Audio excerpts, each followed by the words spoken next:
ఇచ్చి గంటని కాపాడి ఈరోజు సేవ్ చేశారు ఆ జీవితాంతం. నిజంగా అందరూ నాతో చేయించుకున్నారు. మీరు ఎంత ఎంత హ్యాపీ ఫీల్ ఉంటుంది పాప చెప్తున్నా. సుఖపడతాను పుట్టలేదు.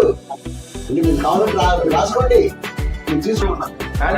ఇదే ఒరిజినల్ గుర్తు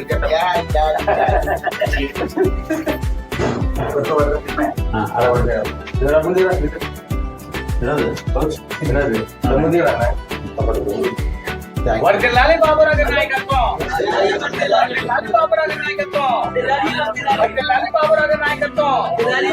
జై భీమ్, జై భీమ్, జై భీమ్, జై భీమ్, జై Bhim,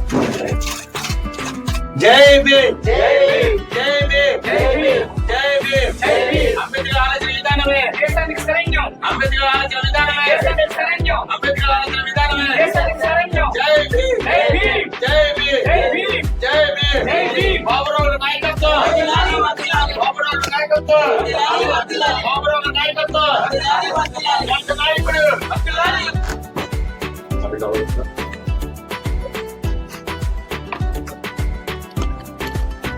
super, thank you very much.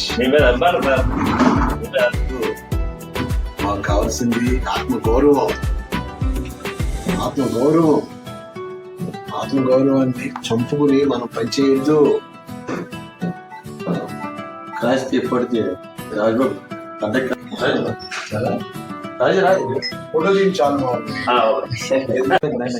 ఈరోజు మహాశివరాత్రి, మహాపర్వదినం, ఆదివారం.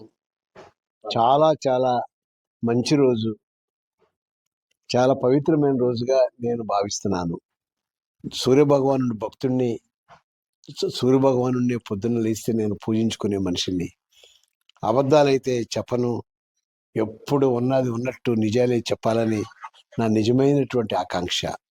ఈరోజు ఒక విషయం చెప్పాలనుకుంటున్నాను. కేంద్ర రాష్ట్ర ప్రభుత్వాలు బడ్జెట్లు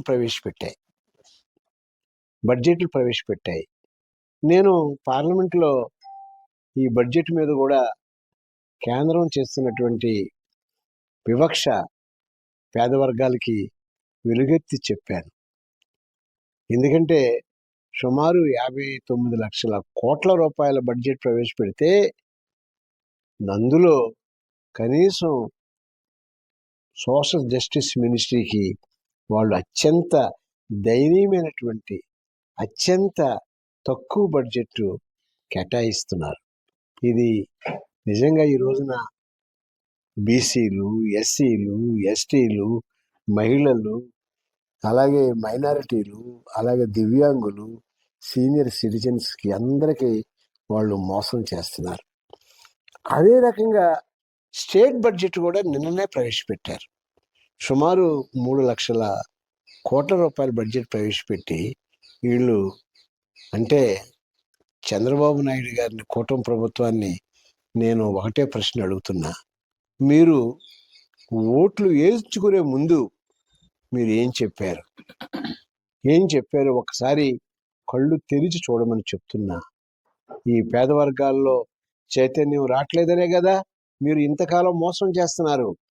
పేద వర్గాల్లో చైతన్యం వస్తుంది. పేద వర్గాలందరూ కూడా అర్థం చేసుకుంటున్నారు మీరు చేస్తున్నటువంటి మోసాలని. మీరు మాట్లాడితే సంపద సృష్టిస్తున్నానంటారు.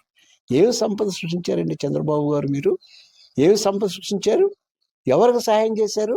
ఎంతవరకు మీ కార్పొరేట్ వర్గాలకి, ఆ మెడికల్ కాలేజీలు కూడా పేద ప్రజలకి పనిచేసి ఉపయోగపడేటువంటి మెడికల్ కాలేజీలని మీరు పి అట, పబ్లిక్ ప్రైవేట్ పార్ట్నర్షిప్, దానికి బదులు ఇంకో పి యాడ్ చేసుకోండి, పర్సనల్ అని చేసుకుని ఇంకా లక్షల కోట్ల రూపాయలు మీరు కార్పొరేట్ వర్గాలకి లేకపోతే మిగతా వర్గాలకి మీరు దోచిపెట్టండి.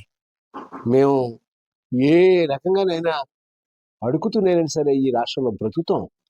నేను అడుగుతున్నా చంద్రబాబు నాయుడు గారిని, అలాగే పవన్ కళ్యాణ్ గారిని, రాష్ట్రం గురించి మీరు త్రిబుల్ ఇంజిన్ సర్కార్ నడుస్తుంది ఈ రాష్ట్రంలో. అవతల మోడీ గారు మీరు లేకపోతే జీరో, మీ సపోర్ట్ లేకపోతే మోడీ గారు జీరో. అయినప్పటికీ మీరు రాష్ట్రానికి ఏం తీసుకొచ్చారు? పోలవరానికి ఏం తీసుకొచ్చారు? అలాగే మన క్యాపిటల్కి ఏం తీసుకొచ్చారు? అలాగే విశాఖపట్నం స్టీల్ ప్లాంట్ ఎంత దారుణం అండి. మరి మహాతల్లి, మరి ఆ యొక్క ఇందిరాగాంధీ గారు 72లో నేను చిన్నపిల్లవాడిని. ఈ యొక్క ఆ రోజుల్లో కుటుంబరావు గారు అనుకుంటా మహానుభావుడు, ఆయన మా దళిత నాయకుడే, సత్యాగ్రహం చేసి చనిపోయాడు ఆ స్టీల్ ప్లాంట్ గురించి. అప్పటి నుంచి ఇప్పటి వరకు కూడా స్టీల్ ప్లాంట్ ఎన్నో వేల మందికి ఒక ఉపాధి కల్పిస్తూ కేంద్రంలో అన్ని స్టీల్ ప్లాంట్ల కన్నా పెద్ద స్టీల్ ప్లాంట్ అది. దాన్ని ప్రైవేటీకరణ చేస్తారా? మీరు దాన్ని ఒత్తాసు పలుకుతారా? పక్కనే ఉన్నటువంటి లక్ష్మీ మెటల్ స్టీల్ ప్లాంట్కి మీరు ఈ యొక్క మైన్స్ని శాంక్షన్ చేస్తారా? ఇది ధర్మమా? ఇది న్యాయమా? ఈ రాష్ట్ర ప్రజల్ని ఆలోచించమని కోరుతున్నా. ఇప్పటికైనా మనం చైతన్యం కావాలి. ఇప్పటికైనా మనం ఈ రాష్ట్రంలో, దేశంలో జరుగుతున్న ఈ యొక్క మరి మోసాలని, దగాల్ని అర్థం చేసుకోవాలి. మీరందరూ కూడా కోరుతున్నాను, మా విశాఖపట్నంలో ఉన్నటువంటి దళితుల్ని, బీసీలని, అలాగే మహిళల్ని నేను ప్రత్యేకంగా విన్నవించుకుంటున్నా, ప్రార్థిస్తున్నా. మీరందరూ కూడా ఒక నిజమైనటువంటి ఆలోచనలతో మంచి ప్రభుత్వానికి మీరు వెన్నుదన్నుగా ఉండాలని, అలాగే ఆ మంచి ప్రభుత్వం కోసం మనం తపస్సులు చేయాలని, మన కోసం పోరాడేటువంటి నాయకుల్ని మనం ఎప్పుడు కూడా దీవించాలని ఈ పవిత్రమైన రోజున నేను విశాఖపట్నంలో మన ప్రజలందరినీ కూడా వేడుకుంటున్నాను, ప్రార్థిస్తున్నాను. ఈరోజు కేజీహెచ్ వైఎస్ఆర్ టీయూసీ మరియు KH SC ST employ welfare association అధ్యక్షుడు శ్రీనివాసరావు. నా పేరు నీలపు శ్రీనివాసరావు. ఈరోజు మన కేహెచ్ వైఎస్ఆర్ టీయూసీ యూనియన్ తరఫున మన రాజ్యసభ సభ్యుడు, ప్రజల కోసం ఎల్లప్పుడూ సేవ చేసిన వ్యక్తి, దళిత పులి, దళిత నాయకుడు, ఈరోజు గొల్ల బాబురావు గారికి మా KGH YSR TUC KGH SC ST employees welfare association తరఫున ఈరోజు ఒక సన్మాన కార్యక్రమం చేపట్టడం జరిగింది. ఈరోజు మహాశివరాత్రి పర్వదినం. ఆ పరమశివుడు ఎల్లప్పుడూ మన గొల్ల బాబురావు గారికి ఆ పరమశివుడు ఇప్పుడు ఆశీస్సులు ఉండాలని, మరింత స్థాయికి ఎదగాలని కోరుకుంటూ, ఈరోజు మా కేజీహెచ్లో ఎటువంటి సమస్య వచ్చినా సరే రీసెంట్ కూడా కేజీహెచ్ కూడా ఈజీ మిషన్ కోసం అని సహస్రాలతో ఈరోజు డొనేషన్ కూడా సహాయం చేయడం జరిగింది. అలాగే మరియు రానున్న రోజుల్లోనూ కార్డియాలజీ విభాగానికి కూడాను ఈ ఈఎండి మిషన్ అనేది ఒకటి ఉంది, ఈకో మిషన్ అని, తాను కూడా సహాయం చేస్తానని చెప్పడం జరిగింది. అని అడగగానే వరాలు ఇచ్చే ఆ పరమశివుడు ఈరోజు శివరాత్రి అడగగానే వరం ఇచ్చే పరమశివుడు అయితే ఈరోజు కలియుగంలో మా గొల్ల బాబురావు గారు అడగగానే వరం ఇచ్చే వ్యక్తి. ఎందుకంటే మన ఒక దళితుడికి అన్యాయం జరిగింది, ఆయన జరిగితే ఈరోజు నేనున్నాను అని ముందుకొచ్చి ఆయనకి న్యాయం చేసి ఈరోజు ఆ భార్య బిడ్డలకి ఒక వ్యక్తి ప్రాణాలు కాపాడిన వ్యక్తి అంటే అది మన గొల్ల బాబురావు గారిని తెలియజేస్తున్నాను. ఒకటే సార్ మీకు కోరుకునేది, మా గవర్నమెంట్ ఎంప్లాయీస్ తరఫున మాకు 42 సంవత్సరాల సర్వీస్ ఉంది. కానీ ఈ మధ్యలో గవర్నమెంట్ వారు 33 సంవత్సరాలకే రిటైర్మెంట్ ఇస్తానని చెప్పడం జరుగుతుంది. దయచేసి మీరు ఆ విషయం 33 కాదు సార్, 42 సంవత్సరం మనకి పదవి కాలం రిటైర్మెంట్ వరకు. ఆ 42 సంవత్సరాలు కూడా మాకు కొనసాగించమని మేము మన ఎంప్లాయీస్ అసోసియేషన్ తరఫున మీరు కోరుచున్నాం సార్. మరి అలాగే కాంట్రాక్ట్ ఉద్యోగులు, అవుట్ సోర్సింగ్ ఉద్యోగులు ఉన్నాయి సార్, వాళ్ళకి చాలా జీతాలు 15,000 ఉన్నాయి. అలాగే సెక్యూరిటీ కేజెస్ కూడా ఉన్నాయి సార్, వాళ్ళు తక్కువ జీతాలే. దయచేసి మీరు contract basic, house keeping, APCO సమస్య కూడాను 15,000 నుంచి కనీసం 25,000 శాలరీ పెంచమని నేను ఈరోజు తెలియజేస్తాను సార్.